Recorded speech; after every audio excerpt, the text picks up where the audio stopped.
Hello again, friends. Today I'm here with a video that I'm actually really excited to make, which is talking about my ear stretching journey. So I am currently at 38 millimeters or inch and a half. Here are some pictures of my pretty lobes now that I'm at my goal size. And I have been at my goal size for, I think, 5 years now, 4 or 5 years, something in that window. Again, I don't know time, I don't know numbers. And I've actually never sat down and really talked about my ear stretching journey and my experience with ear stretching, not on my blog, not on TikTok, and I had a couple people ask me to do an ear stretching journey, so here we are. So I started my ear stretching journey a lot later than I think most folks do. I got my first piercing, like facial piercing, my nose when I was 13 or 14. And it went downhill from there. I would get piercings for every birthday, Christmas, academic achievement, everything. I graduated high school with over 40 piercings. It was a lot. But I didn't start stretching my ears until the very tail end of my time in high school. Fun fact, I actually started stretching my tongue piercing before I ever started stretching my ears. And I can make a whole video about that if y'all want. But I actually was very adamant that I was not interested in stretching my ears when I was in high school. I was like, no, I have so many cute earrings. I like these earrings. I don't think I'm gonna stretch my ears. I just want a lot of piercings. And my parents were really against me stretching my ears, so that did not help. But I do have vivid memories of walking into my studio at the time and seeing that they had gotten a new order of plugs and jewelry in and seeing a pair of 00 opalite plugs, and it was all over. I was in love. I was madly, truly, deeply in love with these opalite plugs. I thought they were the prettiest thing I had ever seen. I had them taken out of the case. I took a close look at them and I was like, damn. I'm gonna stretch my ears, aren't I? But I was very fortunate that at this point I had already had a lot of knowledge about safe piercing and safe stretching, so I got a bit of a safer start than a lot of folks do. I did still order a really cheap kit off of the internet, not even gonna lie, I ordered some garbage. But I didn't use the tapers that came with it. I just used the plugs and natural stretching until I got large enough to be able to afford safer materials. Because at the time, I don't think the small sizes were really super accessible from some of the quality makers. I think they were pretty much just making larger sizes. So I used whatever your normal crappy kit off the internet to get to a decent size, and then I started stretching with quality. I don't have a ton of photos from the very beginning of my ear stretching journey, but starting at around 1/2 inch, I started to track my stretches. And this was also when I was working in my second apprenticeship. So I was working in a studio and I had access to really affordable quality jewelry for stretching. So I would get tiny collections in each size so that I had stuff to wear while I was at the size. So here's a picture of my lobes at 1/2 inch. And I had some fun different stone plugs. We can see these cool little ammonite hangers. I don't have those anymore. They don't fit well with how big my ears have gotten. But as you'll see, I'm already above 00 because I saw those 00 opalite plugs in my first studio, fell in love with them, really wanted to stretch to them and wear them. But very quickly, once I started stretching, I knew that I wanted to go big. I knew that I wanted bigger, cool stone plugs. I fell down this rabbit hole of cool stone plugs and cool body jewelry. I saw this picture of Brianna Sheehan with some spectralite from Relic in her ears. And I think that's what ruined me. I think that's truly what destroyed me, because this picture of Brianna, I'm gonna try and find it and put it in this video if I can, was so beautiful. And I was like, I have to do it. I have to go that big. That being said, I looked up the cost of, I think her ears were 2 inch. I looked up the cost of 2 inch plugs and I was like, just kidding. I can't afford that for all of the different stones that I want to wear. But inch didn't really feel big enough for me. I wanted to really showcase some big showy stones, and inch just wasn't doing it for me. So I settled on 1.5 inches as my goal size because plugs would still be reasonably affordable in that size. For like some mid-range plugs, I typically spend anywhere from $200 to $400 on a pair from a quality maker, which for like natural stone plugs carved by a quality maker, that's actually a really amazing price for that size, because you have to think this is a large amount of stone. So in my heart, a part of me would love to go gigantic and have 2 3-inch ears, but my wallet is not prepared for that. So we settled on 1.5 inches for a happy marriage of cool big ears with cool plugs, but still not absolutely breaking the bank with every pair that I bought. So from there, I went to 9/16, and here are some photos of the plugs that I had at 9/16 and how my ears were looking. It's so weird to see these pictures of my ears and see my lobes so small. It is so strange to me. Bonus shot of my septum stack, because this was also while I was still stretching my septum, so we can see my little baby stack back then. And those faceted amethyst plugs, oh my god, I literally still own those. They were so beautiful. I was so in love with them. I cried when I stretched up and couldn't wear them anymore because they were so pretty. And that's the hard part about getting a collection in a size you're stretching from, is you'll get really emotionally attached to the plugs and then be sad when you have to leave them behind and stretch. So here are my ears at 5/8, looking good, looking chunky. I got some cool ear weights in. These are from Gorilla Glass. I love those single flare steel eyelets that I had at this size. I should get a pair of those at my current size because those look great. Bonus, you can see the scarification on the side of my face in these photos. That was right after it was done. Here's a photo of me when it was fresh. I think my lobes are still 9/16 in this. This is a brand. I had it done at Skin New York. It was a body suspension symposium in New York City, and a lot of the participants ended up getting brands to commemorate their time in it. I can talk about that in another video if you want. But yeah, we're up at 5/8 now. My ears are getting chunky, starting to get big. I think this is one of the first sizes where my lobes started to move. Like when I moved around, I could feel my lobes moving because they were finally big enough. And I remember being enraptured with that happening. And then here I am at 5/8 with some really cool stone hangers in. These I couldn't comfortably wear until I was 5/8 because of those little flare pieces you see on the sides. But it's important to note that I was natural stretching this whole time. I was not using tapers. I was not using tape. I was not using acrylic or low quality jewelry. I was using all high quality body jewelry. And as you can see, my lobes are really thick and really healthy, really good color. So that is a difference that stretching safely really makes. And then here I am with some ear weights at 3/4. And then some shots of me with some like saddle plugs at 3/4.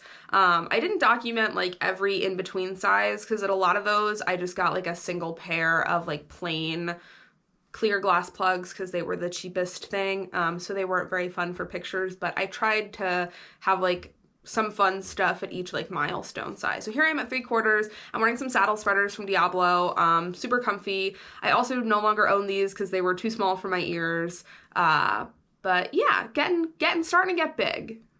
And then here we are at 7/8 with some single flare from Glassware Studios, and I was very excited because like around 7/8 is an inch is when I started to be like, my lobes feel big, and that was the best feeling after literally years of stretching. At this point, I'm already living in Florida. I'm in my 3rd apprenticeship. It's been like literally years since I started my stretching journey. So like I said, I'm going slow, I'm going safe, I'm using safe materials, and this was awesome. And then here I am at 7/8 with some eyelets and some hangers in. I actually still have these little horn swan hangers. They're from Tawapa. They're so cute and they're so beautifully carved. I'm in love with them. But I tended to get a lot of silicone eyelets at each size because they were really affordable, and then I could wear a lot of different hangers and weights through them. These in particular were really lightweight, so if I didn't wear them through an eyelet, I would have lost some size. So this allowed me to still have fun with the hanging pieces in my collection while I was still stretching. And that's really awesome because you can kind of get bored of like the same pair of plugs every day, you know, for months while you're waiting to go up and things like that. So some eyelets and like lighter weight hangers and things like that my ears were comfy with at the time was a great way to keep me from getting bored at my size and also getting tempted to try and stretch too soon because I was bored, which I know is a problem for a lot of people because it was a problem for me. Not gonna lie, it was hard to be responsible and patient. I struggled, but I still did it anyway because I wanted healthy ears. And then here I am at an inch. I treated myself at an inch to these lavender Martell plugs from Gorilla Glass. I don't have them anymore, obviously, and I'm crushed about them. I have them in clear in my current size, but I should get a pair of the lavender again because these were gorgeous. These were unreal. But I was finally an inch. I was so excited. It was such a milestone for me. And then here I am with some hangers in my lobes at an inch, and you can see my ears are finally starting to get like that droopy, like big ear shape, which I know a lot of people don't necessarily love the look of. I love the look of it though. I mean, I'm wearing weights in this video. I love a good, like, droopy, big stretched ear with hangers or weights in it. I just think they're so beautiful. And then here's another shot of my lobes. I think this was a little past an inch. This might have been like an inch and an eighth or something like that. So not quite an inch. I don't remember exactly. Again, my brain doesn't do numbers, but you can see that cool, like, stretchy lobe effect. And then here's a picture of my last stretching kit from Glassware Studios. This is from 30 to 30 millimeters. And if you'll notice, this kit is not in single millimeter increments. This kit is in 2 millimeter increments up to my goal size. And fun fact, I still have those green single flares. I keep them around just in case. But this is because at a little over an inch, I ended up having my ears redirected. This is not a procedure that I can talk about in depth on the internet because it is a surgical procedure in nature, but essentially the piercings that I were stretching and the lobe piercings that I still have today were my first lobe piercings from when I was very, very little. And I actually had my ears pierced, unfortunately, as a baby. And then had problems with them. Of course, I was a baby, I couldn't take care of them, and then had them redone as like a young child at like 4 or 5 with a piercing gun. So they were not pierced correctly. I did have a lot of scar tissue from that, and they were at really bad angles. And once I started to get to around an inch, I started to really notice the effect that those angles were causing. Namely, that a lot of my hanging jewelry or my larger stone plugs would turn inwards towards my neck, and they wouldn't be very visible from the front, and they wouldn't be very comfortable. And more importantly, my bigger hangers, because of this, were hitting my collarbones and some of the modification work I have right here, and they were causing me a lot of pain and discomfort during the day. So I had my ears redirected to help change that angle and allow me to wear my weights and my plugs comfortably and the way that I wanted to. Now, redirecting is considered a surgical procedure. It is a heavy modification, which is why I can't talk about it in depth, but essentially they use surgical procedures to change the angle that my lobes sit at and redirect it so my lobes sat at a more straight angle. And a side effect of this is that my lobes became incredibly, incredibly stretchy because of this redirection. So 1 millimeter increments were literally falling through my ears. I couldn't keep them in to save my life. So I ended up using 2 millimeter increments from about inch and an eighth-ish from when I got my redirection done up to 38 millimeters because my lobes were just so stretchy that 1 millimeter increments were going to be a waste of money and time, and I was probably going to end up losing them or breaking them. So that was my last stretching kit. And then I was at 1.5 inches, 38 millimeters. So that was my stretching kit from my redirection through to my goal size, and I don't have any pictures of my ears through that time. That was at a time when I was in my 3rd apprenticeship, which was not a great one, and I was actually not allowed to post pictures like that on the internet. And you might be thinking, like, Lynn, they're just pictures of your ear and your stretching progress. What do you mean, like, pictures like that? Listen, I have a whole other video on my channel about my experiences in my apprenticeship and why they were bad, so that's just another facet of it. So I don't have any pictures of my ears through those sizes because they weren't things that I was allowed to take or post, so I just didn't take any because it felt pointless. But I am now at my goal size, which was 38 millimeters, and I now have a massive collection of plugs in my size, and my lobes are very healthy and happy, and I am very grateful that I took things slow. Overall, I think that process took about 7 years, if I like look back and track things correctly.